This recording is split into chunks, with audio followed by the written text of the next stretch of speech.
kardeşim ya. Yollar olduğu gibi idrar şişesi dolu ya. Bu ne biçim iştir anlamadım ki ben. Şimdi benim arabam yüksek. Devamlı gidiyorum, yavaş gidiyorum.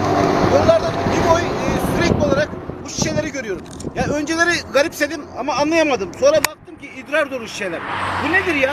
Ya bunu bir çoluk çocuk bulsa, içse, yani ne olur ya, zehirlenir ya da bir hayvan parçalasa zehirlenir.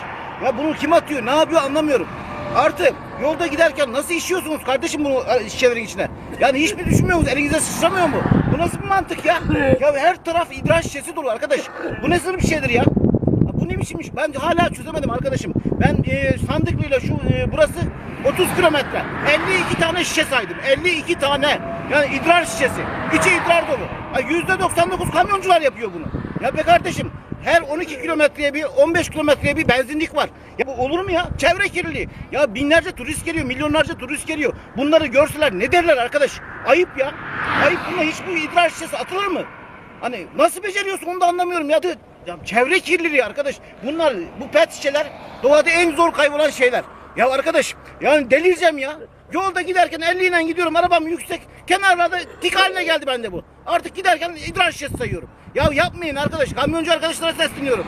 Bu idrar şişelerini içeyip yollara atmayın. Ayıptır, günahtır, yazıktır ya.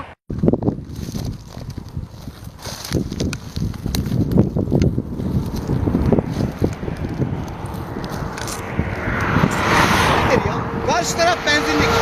Lan benzinliğin karşısında bile sidikli pet şişe atmışlar ya. Lan bu nedir arkadaş? Lan gidip de karşıda benzinlik de yapsan ya lan. Şuradan 2 yoldan adım atlasan ya.